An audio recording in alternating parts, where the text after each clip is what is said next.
Hi friends, welcome to our channel. నా పేరు సరస్వతి. మీరందరూ ఎలా ఉన్నారు? నేనైతే చాలా బాగున్నాను. ఇక ఈరోజు వీడియో స్పెషల్ ఏంటంటే అరకు అందాలు చూపించబోతున్నాను. అలాగే అక్కడ పండించే కాఫీ తోటల వివరాలు కూడా చెప్తాను.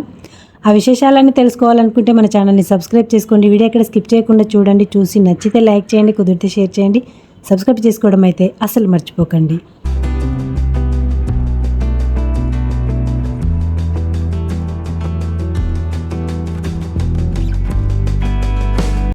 అవును, అన్నట్లు ఇలా ట్రైన్ జర్నీ చాలా హ్యాపీగా ఉంటుంది కదండి. అయితే ఇక్కడ ట్రైన్ జర్నీ చేస్తుంది నేను కాదు, మా ఫ్రెండ్ జ్యోతి అనమాట. వాళ్ళ ఫ్యామిలీ అందరూ అరకు వెళ్ళారు. అక్కడ అందాలన్నీ వీడియో తీసి నాకు ఇలా పంపించింది. ఆ వివరాలే నేను మీకు ఇప్పుడు అందిస్తున్నాను అనమాట.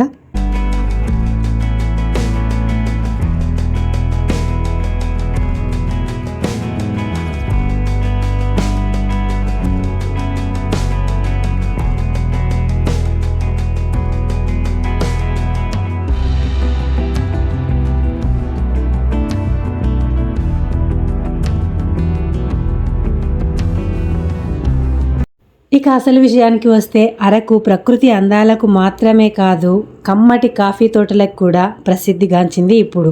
అయితే ఈ అరకు లోయల్లో నివసించే గిరిజనులు ఒకప్పుడు పోడు వ్యవసాయంపై జీవించేవాళ్ళు. కానీ ఇప్పుడు కాఫీ తోటలు పండించి వారి జీవితాన్ని మెరుగుపరుచుకున్నారు. అయితే ఒకప్పుడు 2015 సంవత్సరంలో 1,00,000 ఎకరాలలో కాఫీ తోటలు పెంచాలని కేంద్ర ప్రభుత్వం ఒక టార్గెట్గా పెట్టుకొని కాఫీ తోటల పెంపకం ప్రారంభించింది. అయితే మొదట్లో 10 మంది 15 మందితో ప్రారంభమైన ఈ తోటల పెంపకం ఇప్పుడు ప్రతి ఊర్లో ప్రతి ఒక్కరూ కాఫీ తోటలు పండించడానికి మొగ్గు చూపిస్తున్నారు. అయితే ఎకరాకి 50,000 నుండి దిగుబడిని బట్టి 1,00,000 దాకా కూడా లాభాలు సాధిస్తున్నారు వీళ్ళు. పొడుగ్గా కనిపిస్తున్న ఈ చెట్లకి తీగల్లా లతల్లా అల్లుకుపోయినవి మిరియాల చెట్లు.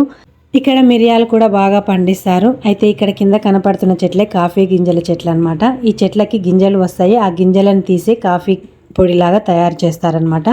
అందుకు కూడా ఇక్కడే ఫ్యాక్టరీలు ఉన్నాయన్నమాట. కాఫీ పొడిని తయారు చేసేందుకు ఈ గింజల్ని సేకరించి కాఫీ పొడిని తయారు చేస్తారు ఆ ఫ్యాక్టరీలలో.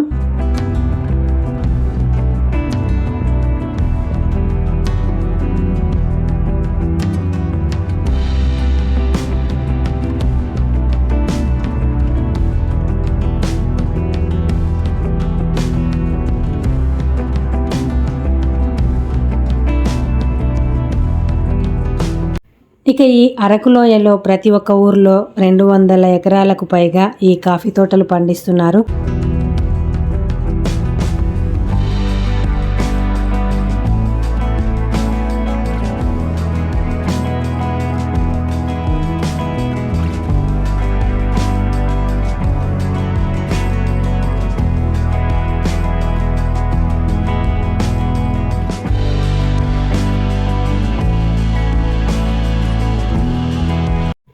అయితే ఈ కాఫీ గింజల్ని సేకరించడానికి కూలీలుగా ఎవరు వెళ్ళరు. ఒకరి పొలంలో సేకరించిన తర్వాత ఇంకొకరి పొలంలో పనులు చేస్తారనమాట. బదులుగా అలా పనులు చేసుకుంటూ వీళ్ళు కాఫీ గింజల్ని సేకరిస్తారు. అలా సేకరించిన గింజల్ని ఎండబెట్టి ఇలా కాఫీ ఫ్యాక్టరీలలో కాఫీ పొడి తయారు చేసి ఇక్కడే ప్యాకింగ్ చేస్తారనమాట. అయితే దీని మార్కెటింగ్కి విదేశాల నుంచి కూడా ట్రేడింగ్ చేయడానికి వస్తుంటారంట విదేశీయులు.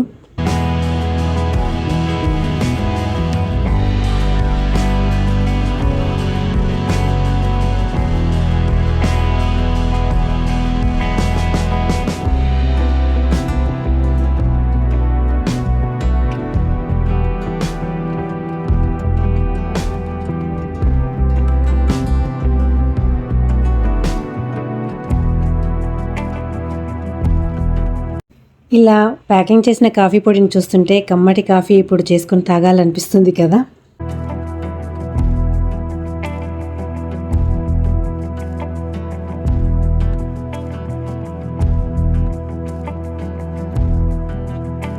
ఇదండి ఈరోజు వీడియోలో విశేషం. ఈ వీడియో నచ్చితే లైక్ చేయండి, షేర్ చేయండి. ఇలాంటి మరిన్ని వీడియోస్ కోసం మన ఛానల్ని తప్పకుండా సబ్స్క్రైబ్ చేసుకోండి. Thank you for watching.